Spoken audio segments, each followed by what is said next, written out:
अस्सलाम वालेकुम Pakistan and good morning. कैसे हैं आप लोग? और हमेशा की तरह देती हूँ दुआ, खुश रहें, आबाद रहें, अपनों के साथ रहें, एक दूसरे का ख्याल रखें और ख़ास तौर पे अपने वालिदैन का, जो अल्लाह पाक का बहुत ही कीमती तोहफ़ा। इस दुआ के साथ मैं अपने morning show good morning with सभी का आगाज़ करती हूँ और साथ में ये भी दुआ है कि अल्लाह पाक हमारे वतन को और इसमें रहने वाले लोगों को अल्लाह पाक अपने हिफ्ज़ व अमान में रखे, क्योंकि जिस तरह अभी एक अल्लाह पाक की तरफ से एक नगानी आफत, एक डिज़ास्टर आया है और वो सैलाब की सूरत में आया है और इस वक्त बहुत सारे लोग जो हैं वहाँ बहुत परेशान हैं। कुछ लोग यहाँ पर ऐसे नहीं हैं, यहाँ पर माशाल्लाह हमारे पाकिस्तानियों में एक बड़ी, पाकिस्तान में बड़ी यूनिटी है कि हम अपने तई चाहे छोटे पैमाने पे हो या बड़े पैमाने पे हो जाके हर बंदे की हेल्पिंग हैंड बनने की कोशिश करते हैं। और जाहिर सी बात है, परफेक्ट तो कोई भी नहीं होता, परफेक्ट तो अल्लाह की ज़ात है, लेकिन हर बंदा अपने तई कुछ ना कुछ कर रहा है। लेट्स सी, जैसे मैं अब एक यहाँ पे से कुछ लोगों को बुलवाती हूँ और उनको यहाँ पर बिठाती हूँ, तो वो भी एक वसीला बनता है, एक ब्रिज बनता है, कहीं ना कहीं सपोर्टिंग हैंड बनता है। और एक और बात कहना चाहूँगी कि मुझे बड़ा अफसोस हुआ, ऑफ कोर्स बहुत सारी ऐसी चीज़ें देखती हूँ, दुख होता है। अब एक चीज़ आ गई है, अब उसको हमें फेस करना है। अब इस बात पे हमने नहीं रोना कि ये क्यों आया, ये सवाल तो नहीं, क्योंकि ये अल्लाह की तरफ से, अब इसे हम आजमाइश समझें या हमारी एक इम्तिहान है। अब हमें इससे गुजरना है और सब ने अपना अपना किरदार निभाना है। लेकिन ये कौन से लोग हैं जो अपना नेगेटिव किरदार निभा रहे हैं, और बड़ा अफसोस होता है कि ये हमेशा की तरह है। मुझे समझ में नहीं आती कि गवर्नमेंट को, हमारे हुक्मरानों को इसके ऊपर सीरियसली एक्शन लेना चाहिए कि जब भी कोई बड़ा त्यौहार आता है तो हमारी वो चीज़ें एक्सपेंसिव हो जाती हैं। जस्ट लाइक ईद आएगी तो मसाले, इन चीज़ों में एक्सपेंसिव हो जाएगा, रमज़ान आएगा तो चीज़ें महंगी हो जाएंगी, ईद आएगी तो लोगों की शॉपिंग की, बच्चों की चीज़ें, कपड़े, वो सब महंगे हो जाते हैं। वाई? अब डिज़ास्टर आया तो अरे खुदा को मानो, सारी ज़िंदगी कमाने को पड़ी हुई है और ये अल्लाह पाक हमें मौका देता है कि अपने माल से कुछ निकालो। और खेमे, जिससे वो बेचारों का शेल्टर, उनका घर टूट गया है। अब सोचें, आपका घर अल्लाह ना करे टूट जाए तो आप कितने बेसरो सामान बगैर छत के क्या होंगे। अब खेमे अगर उनको प्रोवाइड की जा रहे तो आप, बल्कि अगर वो 1000 का है तो आपको तो 500 का देना चाहिए, आप 2000 का लगा देते हैं। बड़े अफसोस की बात है यार। ये मैं वही, फिर मुझे गोरों की बात है कि मुसलमान जो है ना, वो कमाना, खाना हलाल चाहते हैं, कमाना हराम चाहते हैं। ये मौका है, अल्लाह पाक इस वक्त सिर्फ उनको नहीं आजमा रहा, अल्लाह पाक हमें भी आजमा रहा है कि हम इस वक्त क्या किरदार निभा रहे हैं। तो मैं कहती हूँ, खुदा के लिए बराए मेहरबानी, मेडिसिन हों, खेमे हों, या अभी इस वक्त वो लोग हैं जो लोग ठीक है अफोर्ड नहीं कर सकते, लेकिन अगर आपके घर में यूज़ हो चुके हैं कपड़े जो आप पहन चुके हो, कम अज़ कम वो बोरे बना के जगह जगह जो है वो कैंप लगे हुए, वहाँ आप छुड़वा दें। आपके बच्चों के पाँव में जो चप्पल थी, जो अब वो नहीं पहनते हैं, आप उनको शॉपर में डाल के आप दे दें। आप अपना कहीं ना कहीं तो एक पॉजिटिव किरदार निभाएं। लेट्स सी, हम भी आपको थोड़ी थोड़ी बार जोड़ते रहेंगे कि प्लीज़ अब हमारा वतन जाग उठा है और इंशाल्लाह ताला मैं बहुत सारे लोग, जिसमें मैं सल्यूट टू आर्मी, तमाम एयर फोर्सेस, जितने भी हमारी फोर्सेस हैं, और हमारी पुलिस, एसएसयू के मसूद मेमन साहब माशाल्लाह, और जेडीसी के ज़फ़र साहब माशाल्लाह, वो भी साथ कोलैबोरेशन कर रहे हैं एसएसयू के साथ, और हमारी सिंध पुलिस के साथ, और रहमतुल्लाह शेख साहब, और बहुत सारे ऐसे लोग हैं जिन लोगों ने माशाल्लाह बहुत अच्छे तरीके से, फिर अभी मैंने सुना कि मलिक रियाज साहब ने भी उनको, और उनके आई थिंक मलिक अदील साहब भी, उन्होंने जेडीसी को बहुत सपोर्ट किया है। तो ये हम सोशल मीडिया पे देखते हैं, उन्होंने मेरे ख्याल में 25,000 के करीब कुछ आटे के बोरे दिए हैं, थैलियाँ दी हैं। चलिए, अल्लाह पाक उनके रिस्क में बरकत दे, जो अपने माल में से जो निकाल रहे हैं, अल्लाह पाक उन सब पर अपना रहम करे और उनकी दुआएं कबूल करे और इन सब लोगों के लिए आसानियाँ पैदा करे। लेट्स सी, ये एक आपके साथ इंट्रैक्शन होती है, दैन मैं आपसे कोई ना कोई बात शेयर करती हूँ। और आज ऑफ कोर्स अपने मॉर्निंग शो के हिसाब से आपके साथ कोई ना कोई अवेयरनेस प्रोग्राम्स करती हूँ। और आज जो है हेल्थ सेगमेंट में स्पेशली मैंने दांतों से रेलिवेंट, क्योंकि हम जब मुस्कुराते हैं तो हमारा चेहरा जो है प्रेजेंट करता है, बात तो बाद में की जाती है। तो ऑफ कोर्स हमारे दांत जो हैं वो उनको ज़रूरत होती है, जिस तरह हमारे बालों को, हमारी हेल्थ को डाइट की चीज़ों की ज़रूरत होती है, इसी तरह हमारे दांतों को भी ज़रूरत होती है कि ऑफ कोर्स हमको उनको क्लियर करना चाहिए, वरना हमारे दांतों में जो है वो फंगस भी लग जाता है, मसूड़े सूज जाते हैं और टाटर सा हो जाता है, मतलब पीले पीले से हो जाते हैं। हम उनको क्लीन नहीं करेंगे तो क्या होगा, उसके बाद प्रॉब्लम्स शुरू होंगी। अच्छा, एक ही हम डिस्कस करेंगे, देन नेक्स्ट हम ये करेंगे, हम अपने दांतों की जो आगे पीछे हैं, खास तौर पे लड़कियों के दांत जब आगे पीछे होते हैं तो उनकी शादी में बड़ी प्रॉब्लम, लड़कों का भी यही प्रॉब्लम है, तो वो उनका मुंह सही तरह बंद नहीं होता।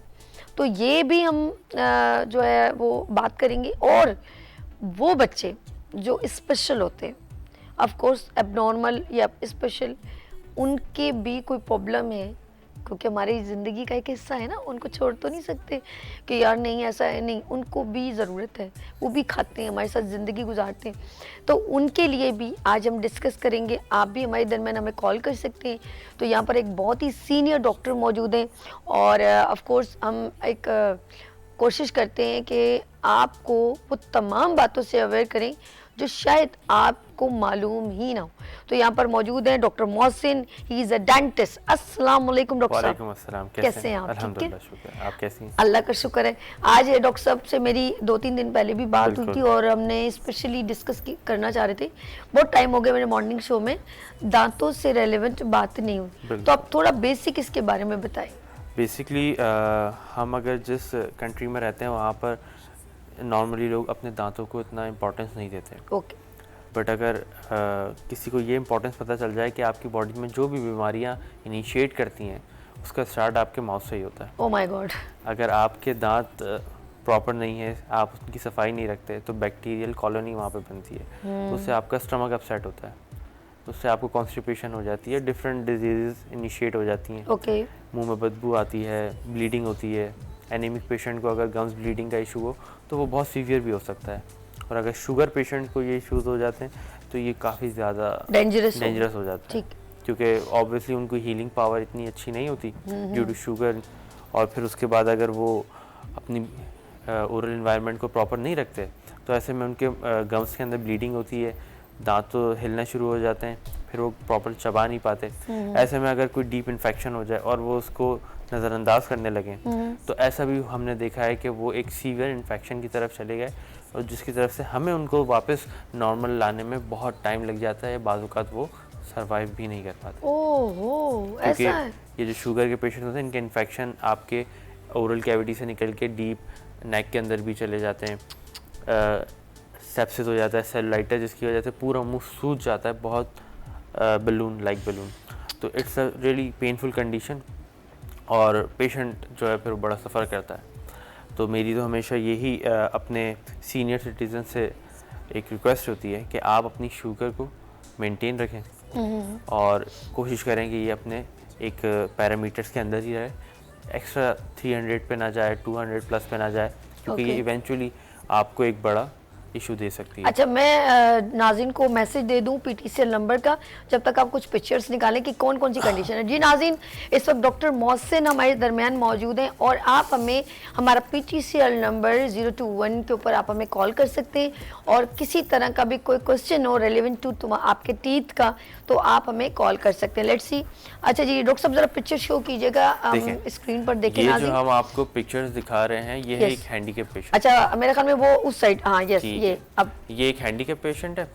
इनकी एज जो थी 14 या 15 थी। ये मेरे पास आए क्लिनिक पे, तो इनके दांतों की कंडीशन ऐसी थी। ठीक है, यू कैन सी दैट। अब वो कैमरे की तरफ हम मैं तो बात करेंगे। तो अब हमने जब उनकी फैमिली हिस्ट्री तो पता चला कि ये बच्ची खुद तो ब्रश कर नहीं सकती और उसकी फैमिली भी नहीं करती थी। ओके। तो 14-15 की एज में इतना प्लाक, इतना टाटर इनके दांतों में जम गया कि ये बच्ची के दांत नीचे से हिलने लग गए, लोअर टू टीथ।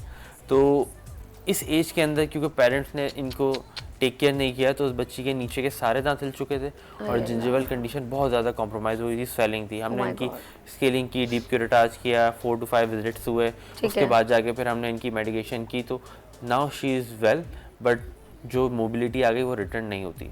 ओके। तो अब ऐसे पेशेंट्स के लिए, मेरे पास पेरेंट्स के लिए एक ही चीज़ होती है कि आप अपने जो आपके बच्चे हैं ऐसे हैंडीकैप, इनके लिए खुद ब्रश करें सुबह उठ के, इनको ये ना दे दें ब्रश के आप खुद कर लें, नहीं कर सकते वो। इलेक्ट्रिक टूथब्रश यूज़ करें और हर 6 महीने बाद इनको डॉक्टर की अपॉइंटमेंट लें और इनको लाजमी दिखाएं, क्योंकि ये अपना दर्द खुद नहीं बता सकते। ओके। इवन कि इनके मुंह में अगर दांत में कहीं दर्द हो तो ये प्रॉपर्ली बता भी नहीं पाते कि ये मुझे क्या हो रहा है। अच्छा। फिर पेशेंट्स बाजू का पेरेंट्स अगर बहुत केयर करते हैं तो वो खुद नोट करते हैं शायद इसके मुंह में कोई मसला है, फिर वो हमारे पास आके दिखाते हैं तो इन्फेक्शन हुआ होता है, पस पड़ा होता है। ओह। तो ऐसे पेशेंट्स को आपने एक्स्ट्रा केयर करनी है और कोशिश करना है कि हर 6 महीने में डॉक्टर को एक दफ़ा दिखाएं ले जाके। Okay. Don't wait for that day कि जब वो इन्फेक्शन में आ जाए। अच्छा, अब इस पिक्चर को मूव करते हैं। नाज़रीन, आप देख रहे हैं कि अगर आपके इर्द गिर्द कोई भी ऐसा बच्चा हो जो स्पेशल होता है, हमारे बच्चे हैं लेकिन वो आगे जाके मूव कर सकते हैं। अच्छा, नेक्स्ट कोई और पिक्चर दूसरी दिखाएगा? हाँ, हम आहिस्ता आहिस्ता 1 बाय 1 पिक्चर हम चाहते हैं कि नाज़रीन को दिखाते ये रहे जो कि कौन कौन सी कंडीशन है जिसकी वजह से आपको प्रॉब्लम हो सकती है। रेडी ये पिक्चर मैंने दिखाई है ऑर्थोडोंटिक ट्रीटमेंट की। अच्छा। इसके अंदर हमने जो ब्रैकेट लगाए हैं वो सिरेमिक ब्रैकेट्स लगाए हैं ताकि ये जब कोई देखे तो उनको ये थोड़ा सा मेटालिक जो बुरे लगते हैं। तो अक्सर लड़कियां ये कहती हैं कि हमें वो ब्रैकेट लगा के दें, या तो वो इनविजिबल होने चाहिए। अच्छा। हाँ, ताकि वो दिखे नहीं। अच्छा, इसको मौसम जब ये ब्रास लगते हैं दांतों में और मैंने देखा बहुत फर्क पड़ता है, यकीन करें। बिल्कुल बिल्कुल। और मैं ये कहूंगी कि अल्लाह ना करे अगर आपकी कोई भी बच्ची 6-7 साल की आपको मेंशन हो रहा है कि उसके दांत टेढ़े मेढ़े, कैसे भी टेढ़े मेढ़े वो सही हो सकते हैं अगर, लेकिन आप उसको मजीद ड्यूरेशन लॉन्ग मत करें, फिर उसको अपनी जगह आने में थोड़ा टाइम फिर लगे। तो ये कि जितनी अर्ली ट्रीटमेंट होती है उतना ही अच्छा जल्दी रिकवर हो। और सेकंड मिथ ये है कि मेरे पास जैसे पेशेंट है ये जो हमारे पास है, इनकी एज 35। ओके। तो एक मिथ ये भी है कि अगर आप 30 क्रॉस कर गए या आपकी एज बढ़ गई तो अब आपके दांत सीधे नहीं हो सकते। It's not like that, but it's like कि आप अगर अर्ली एज में करवाते हैं it's more beneficial rather than आप एंड ऑफ द एज या 30+ या 27-28 में करवा रहे हैं।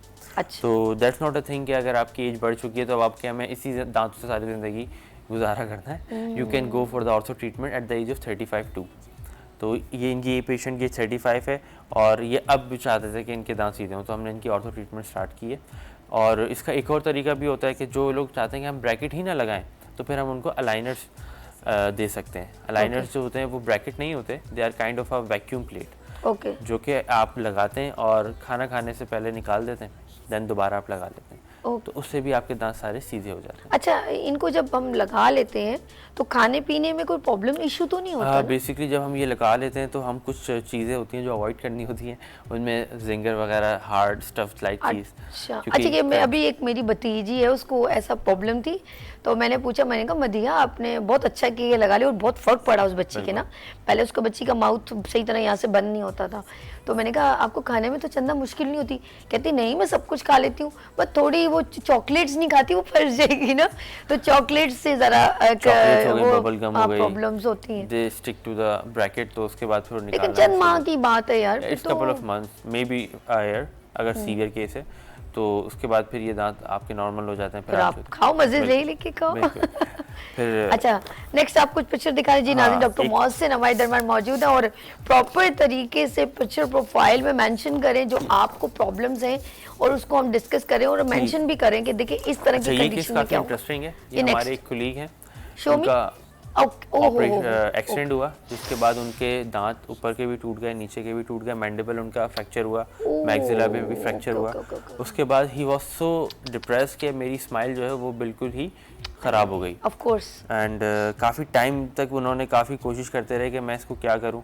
फिर हमने इनको एक suggestion the, you can go for a zirconium rehabilitation. Zirconium जो होती है एक पत्थर होता है जो आपके दांत के ऊपर हम kind of a cover, okay, ठीक है। तो हमने इनके सारे दांतों को जो फ्रंट के थे जो टूट चुके थे या उसके अंदर पूरे के डैमेज थे, बाहर आ गए थे पूरे, और बोन लॉस भी हो गया था नीचे से, तो हमने उनकी रूट कैनाल्स की, फिर उनके ऊपर एक पोर्सलिन का ब्रिज लगाया, जर्कोनियम ब्रिज लगाया, जिसके बाद इनकी स्माइल ऐसी हो गई। माशाल्लाह, यानी एक्सीडेंटल भी अगर हो जाए तो रिकवर हो सकता है। तकरीबन ये एक्सीडेंट के 2 साल बाद हमने इनको लगाया। अच्छा, काफ़ी सारी एडवाइसेस इन्होंने ली, फिर जब हमने ट्रीटमेंट जो प्लान दिया वो इनको बहुत पसंद आया, तो फिर उसके बाद उन्होंने ये पूरी रिहैबिलिटेशन करवाई जर्कोनियम की। जर्कोनियम की खास बात ये होती है इसमें मेटल लेयरिंग नहीं होती, तो ये ज़्यादा नेचुरल लगते हैं और ज़्यादा लॉन्ग टर्म भी चलते हैं, तो खूबसूरत भी बहुत होते हैं। Okay okay. तो ये अच्छा, ये भी नेचुरली, फिर हम इसकी कोई एहतियातें भी होती हैं? देखें, एहतियात तो आप अपने जो नेचुरल दांतों की करते हैं, वही इनकी करनी होती है। बट फ़र्क इतना होता है कि आपने बस कोल्ड ड्रिंक का ढक्कन ना खोलें।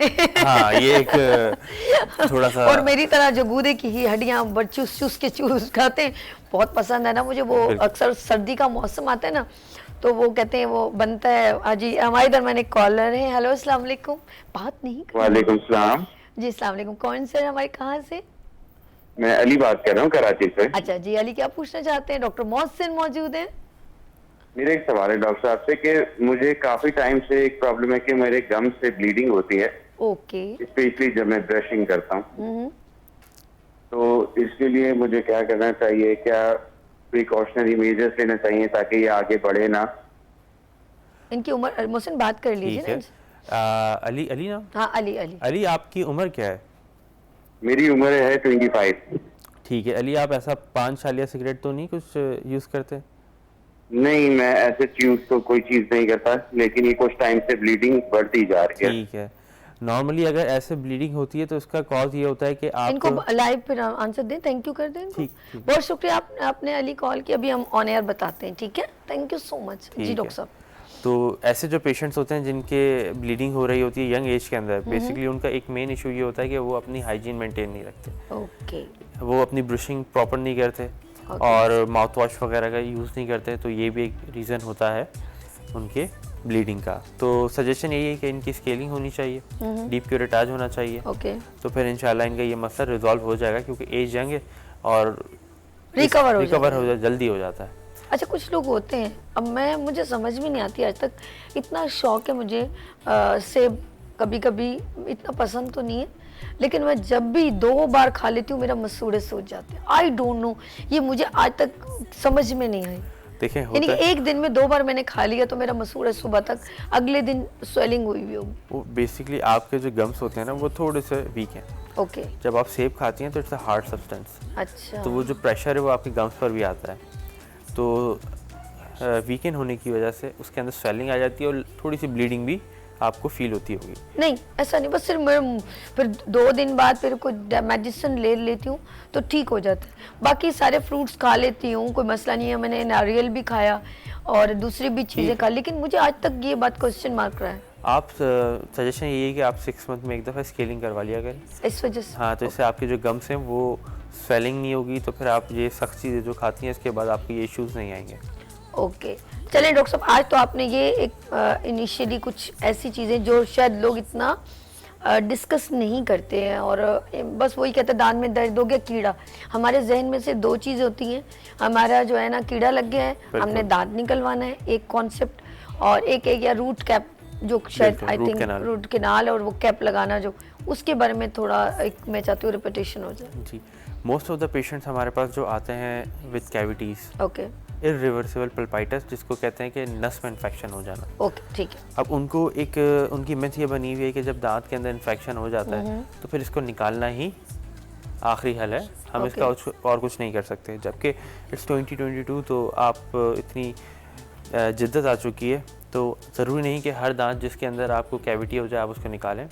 आप उसको रूट कैनाल ट्रीटमेंट करवा सकते हैं, फिर उसके ऊपर क्राउन लगा सकते हैं, तो ये दांत आपके फर्दर 10 to 15 ईयर्स और मे बी मोर आपके ओरल कैविटी में रुक सकते हैं और आप उनको प्रॉपर्ली यूज़ भी कर सकते हैं। सही। तो रूट कैनाल एक ऐसी ट्रीटमेंट होती है जिसमें हम उनकी जो वेन्स होती हैं उनको रिमूव करके फिर उसके ऊपर क्राउन लगा देते हैं। इससे उन दांतों में दर्द नहीं होता, और क्राउन लग जाता है तो आप दोबारा नॉर्मल अपना जो मैस्टिकेटरी फंक्शन है, खाने का फंक्शन है, उसका वो एक्टिव हो जाता है। तो निकालना इस सजेशन नहीं होती।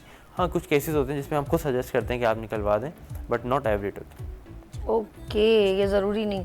अच्छा, अब ये तो हम ऑफ कोर्स टीथ के बारे में प्रॉब्लम्स की बात करें। ऑफ कोर्स मैं ये चाहूँगी कि बच्चों को जब इनिशियली है तो हमारे स्ट्रॉन्ग दांत कैसे हो सकती हैं, उसकी प्रिकॉशन क्या है, लाइक, या हम अपनी हेल्दी डाइट कैसे इस्तेमाल करें जो हमारे दांतों के लिए बहुत अच्छा हो। जब बच्चों की ग्रोइंग एज होती है एट द एज ऑफ 4, 3, 5, 6, ऐसे में इनको मेडिकेशंस का आप कम से कम इस्तेमाल करवाएं। अक्सर होता है ना, बच्चे हल्का सा बुखार हुआ, माँ बाप ने सिरप दे दी, एंटीबायोटिक दे दी, पैनाडोल दे दी, एमॉक्सिल दे दी, फ्लैजेल दे दी। अब उससे क्या होता है, ये जो एंटीबायोटिक्स होती हैं ये आपके जो टूथ फॉर्मेशन या जो डेवलपमेंट का टाइम होता है उसके अंदर काफ़ी हिंड्रेंस डालती है, आपकी टूथ डेवलपमेंट प्रॉपर नहीं होती। और ऐसे बच्चे जिनको अर्ली एज में कोई बॉडी इन्फेक्शन हुआ हो जिसकी वजह से उन्होंने हैवी एंटीबायोटिक्स लिए हो, उनके दांतों का कलर भी येलो होता है, अच्छा, फ्लोरोसिस हो जाता है, उनको डिफरेंट इश्यूज आ जाते हैं। तो सजेशन ये ग्रोइंग एज के अंदर एंटीबायोटिक्स कम से कम दें, और दूध क्योंकि हमारा एक नेचुरल प्रोडक्ट है जिसके ऊपर आप कैल्शियम इंटेक आपकी आ जाती है, तो आप टैबलेट्स पे जाने से बेहतर है कि आप मिल्क की आदत बच्चे को अच्छा। डालें। हमारे दरमियानी कॉलर मोहसिन, हेलो अस्सलाम वालेकुम। जी हेलो अस्सलाम वालेकुम। जी मेरी प्यारी जी। बहन, क्या नाम है आपका, कहाँ से कॉल की?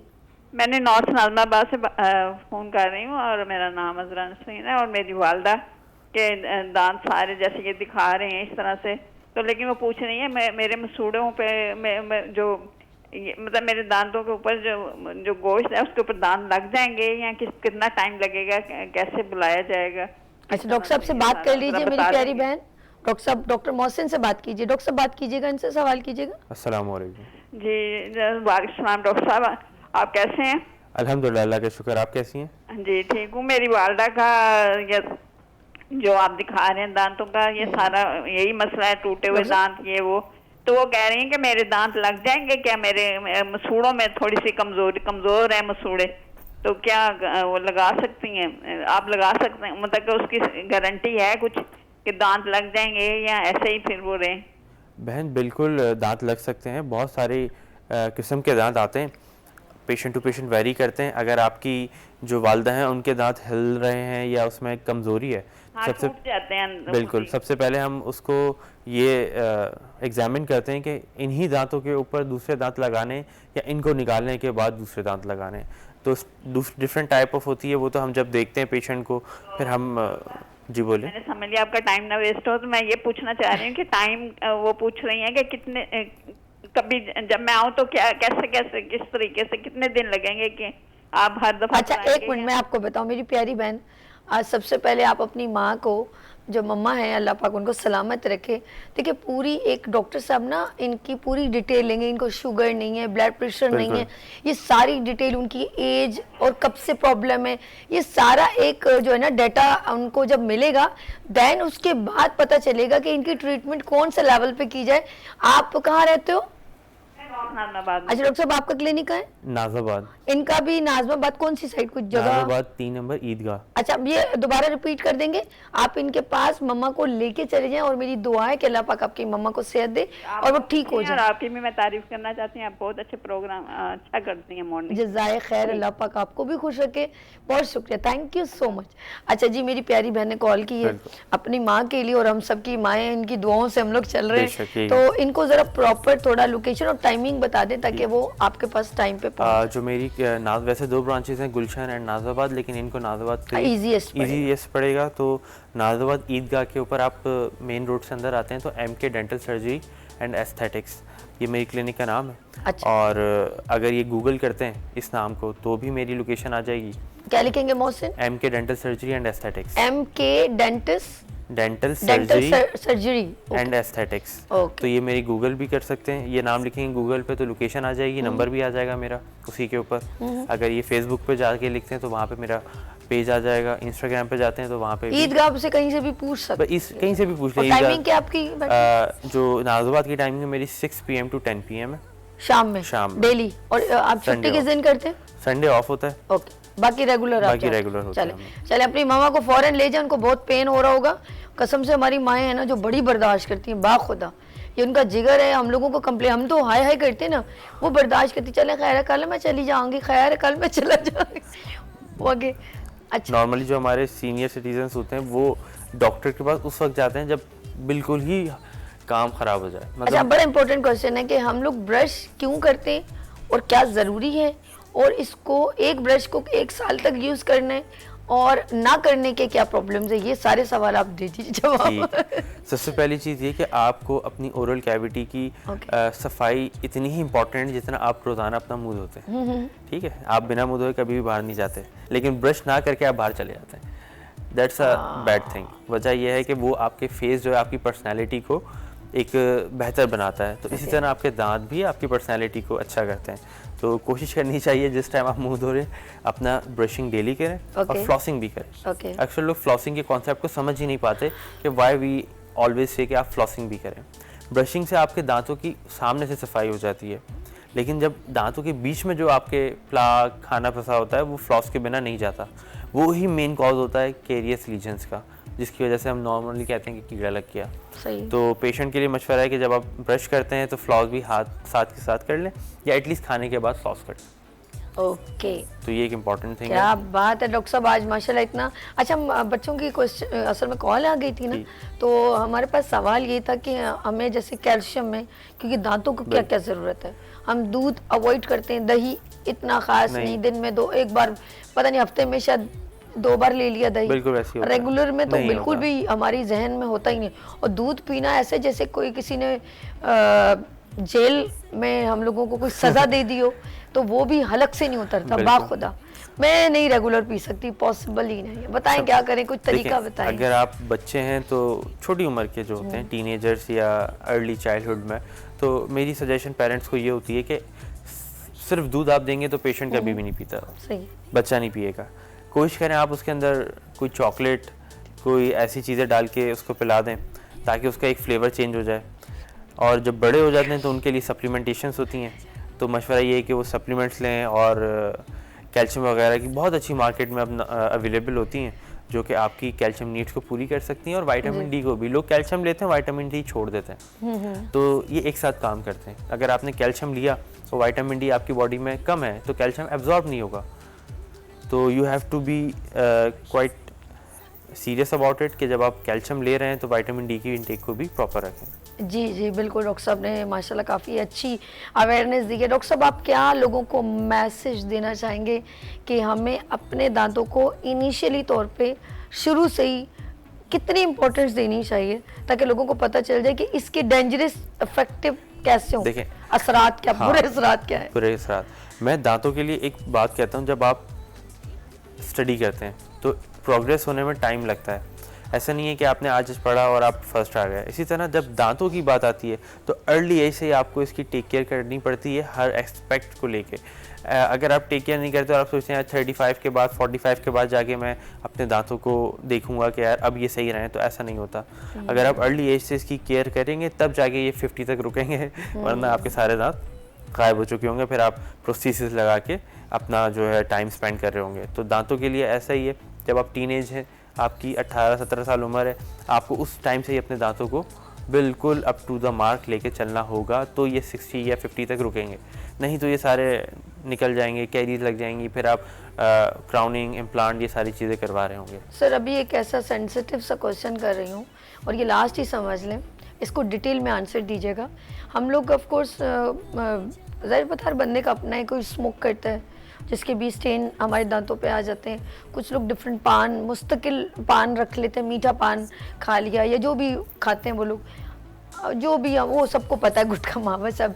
लेट्स सी, मैं ये बोल रही हूँ कि उसमें बेसिकली हमारा जो मुस्तकिल रहने से हमारे जो साइड इफ़ेक्ट्स हैं वो किस हद तक जाते हैं, वो हमारे मसूड़े ख़त्म होते हैं, हमारे दांत ख़त्म होते हैं, हमारा इंटरनल, तो जो आपने जैसे कहा इनिशियली हम माउथ से हमारी सारी प्रॉब्लम शुरू होती हैं, तो इसके साइड इफ़ेक्ट्स कहाँ तक जाते हैं और क्या क्या चीज़ें हमारी डिस्ट्रॉय हो जाती हैं उम्र से पहले? देखें, ये लोग जो कि पान, छालिया, सिगरेट पीते हैं जी, इनका सबसे बड़ा जो ड्रॉबैक है वो ये है कि ये सिर्फ मुंह तक नहीं लिमिटेड रहता। ठीक है, ये लंग्स, अगर सिगरेट पी रहे हैं तो फिर ये लंग्स तक जाता है, ठीक है, जो कि जब जो लोग सिगरेट पीते हैं उनके होंठ, उनके मसूड़े काले हो जाते हैं, हकीकत ऐसा ही है। पिगमेंटेड हो जाते हैं। ओके, जब वो आप स्माइल करेंगे तो वो एक ब्लैकिश अपीयरेंस आती है और आप खुद भी इसको ऑकवर्ड लगता है कि यार मेरे दांत और या मसूड़े, दांतों में पिगमेंट्स आ गया, मसूड़े काले हो गए, लिप्स भी ब्लैक हो मैं गए। समझ रही, ठीक है। चलिए लिप्स पे तो आप लिपस्टिक वगैरह यूज कर सकते लेकिन हैं। लड़के तो नहीं यूज कर, अब आपके होंठ हैं हल्के से पिंक और जी। मतलब वो नजर आ रहे हैं, लेकिन अगर वो आपने कहा स्मोक वाले उनके ब्लैक हो होंठ जाते काले हैं। से हो जाते हैं। और दूसरा जो गम्स हैं वो आपके ब्लैक हो जाते हैं। गम्स का तो रिवर्सिबल भी नहीं होता इतनी इजीली, तो वो एक परमानेंट कंडीशन आ जाती है। ठीक है, और दूसरा ये कि जो आपके चिंजवा होता है जिसको मसूड़े हम कहते हैं, इसके अंदर जो रेडिश पना होता है, इसमें ब्लड फ्लो कम हो जाता है, ये आपके रिसीड हो जाते हैं, मीन्स के दांतों में गैप के बाइस बनते हैं, और फिर जब ये लंग्स में जा रहा है तो फिर टार है सारा, आपकी ब्रीथिंग एबिलिटी कॉम्प्रोमाइज़ होने लगती है, आपका सांस फूलने लगता है। ये सिर्फ सिगरेट के नुकसान हो जाते हैं कि ये सिर्फ ओरल कैविटी तक नहीं रहता, ये आपके लंग्स तक जाता है। और जब गुटखा पान छालिया की बात करें तो जो लोग गुटखे पान छालिया खाते हैं, आपने देखा होगा उनके मुंह ऐसे बिल्कुल चुसे हुए हो जाते हैं, गाल उनके ख़त्म हो जाते हैं, ऐसा लगता है कि स्टारवेशन पे हैं, खाना नहीं खा रहे। लेकिन वो वजह ये होती है कि जब वो मुस्तकिल गुटखा वगैरह चलाते हैं तो उनके सेल्स के अंदर जो वाटर होता है वो कंटेंट कम हो जाता है, जिसकी वजह से उनका मुंह खुलना भी कम हो जाता है। फाइब्रोसिस एक हमारी कंडीशन होती है जिसके अंदर मुंह लिमिटेड माउथ ओपनिंग हो जाती है, और ये कंडीशन रिवर्सिबल तो होती है बट पेनफुल होती है। आय हाय। अगर कोई पेशेंट आया जिसका मुंह एक उंगली भी नहीं जा रही, 2 उंगली भी नहीं जा रही, तो आप सोचें वो पूरा खाना कैसे खाता होगा। फिर इसको रिवर्स करने में हमें 1-1 साल लग जाता है। Oh my God. इंजेक्शंस लगते हैं, फिजियोथेरेपी होती है, फिर जाके ये बेहतर होता है। नॉट 100%, ऐसा नहीं है कि ये 100% रिवर्सिबल हो जाए। और अगर ये अल्लाह ना करे उस कंडीशन पे चले जाए जिसे हम कैंसर कहते हैं, या प्री कैंसीरियस कंडीशन हो जाए, तो ये और एक अलार्मिंग सिचुएशन होती है। और नॉर्मली मैंने देखा है कि यंगस्टर भी इस कंडीशन के अंदर आ जाते हैं कि यार 20 साल उम्र है, हमने देखा ओपीडी के अंदर और कार्सिनोमा हो गया, अल्लाह। बायोप्सी करवाई तो उसमें रिपोर्ट जो पॉजिटिव आई। तो इसके लिए हमारी यंगस्टर्स जो हैं उनको काफ़ी सोचना चाहिए कि वो जो चीज़ यूज़ कर रहे हैं उससे एक तो उनको भी तकलीफ़ और उनकी फैमिली को भी तकलीफ़। आय अल्लाह। जब कोई जवान बच्चा हमारे पास आया उसको पता चले कि वो कैंसर में है तो उसकी फैमिली पे क्या गुजरती है। अल्लाह। वो एक इंडिविजुअल तक नहीं रहता पेन, वो फिर डिवाइड होता है फैमिली तक, माँ बाप बहन भाई, अगर मैरिड है तो बीवी बच्चे हमारे बारे। और कैंसर के ऑपरेशन के बाद life is not normal like before, ठीक है, क्योंकि जो पार्ट आपका कैंसीरियस होता है फिर हमने उनको इंसीजन करके रिमूव करना पड़ता है। अगर वो फर्स्ट कर लें आपकी लिप है तो आपका लिप रिमूव होता है पूरा, अगर वो बोन तक है तो फिर आपकी बोन रिमूव होती है। तो ये बस कर जाए डॉक्टर साहब, मेरे दिल पे ऐसे ऐसे वार आप कर रहे हैं, मुझे इतना डर लग रहा है। मैं सोच रही हूँ पूरी मेरे आगे पूरी स्टोरी किसी फैमिली की आ जाती है कि उसके छोटे छोटे अगर बच्चे हैं या बड़े बच्चे हैं, वो अपने बाप को देख रहे हैं और वो उनके हाथों से उनका बाप की जिंदगी कभी भी। तो मैं एक मेरे जहन में बड़ी अजीब सी वो आ जाती है, अल्लाह माफ़ करे। डॉक्टर साहब आप कहने का बहुत शुक्रिया। हम इसी प्रोग्राम को इंशाल्लाह नेक्स्ट जो है वेडनेसडे को कंटिन्यू करेंगे इंशाल्लाह। और अपना बहुत ख्याल रखिएगा। यू हैव एनी क्वेश्चन या कोई आपका मैसेज कुछ कहना चाहें? मैसेज यही होगा कि आप पेरेंट्स के लिए मैसेज होगा कि आप अपने बच्चों के जितना स्टडीज़ का ख्याल करते हैं उतना ही उनकी ओरल हेल्थ का भी ख्याल करें, क्योंकि वो स्टडीज़ तो खैर एक ऐसी चीज़ है जो कि बहुत इंपॉर्टेंट होती है, तो अक्सर लोग नेगलेक्ट कर देते हैं ओरल हाइजीन को। तो अगर आप उसका भी ख्याल रखेंगे तो बच्चे बड़े होके ये आपसे गिला नहीं करेंगे आपने हमें डिग्रियां तो बड़ी दिलवा दी लेकिन हमारे दांतों का ख्याल नहीं किया। ऐसा होता है, हमारे पेशेंट आते हैं माशाल्लाह ग्रेजुएटेड होते हैं लेकिन उनके जो दांत हैं वो ख़राब बहुत होते हैं, पेरेंट्स ने ख्याल नहीं किया जब छोटे थे। तो ये चीज़ों को भी नोट करना चाहिए। डॉक्टर साहब थैंक यू। डॉक्टर साहब ने बहुत प्यारी बात की। और एक और बात बताऊँ कि हम लोग अपने बच्चों के लिए खुद एक मोटिवेशनल होने चाहिए। जैसे पेरेंट्स को बड़ा प्राउड होता है ना, ये मेरा बेटा हाफिज़ कुरान है, ये मेरा बेटा डॉक्टर है, ये मेरी बेटी ऐसे, तो बच्चों को भी ये प्राउड होता है ही इज़ माय फादर। वो मीटअप करवाते हुए, कॉलेज लेके जाते हुए, स्कूल लेके जाते हुए, दे फील वेरी प्राउड, मेरे फादर ये हैं।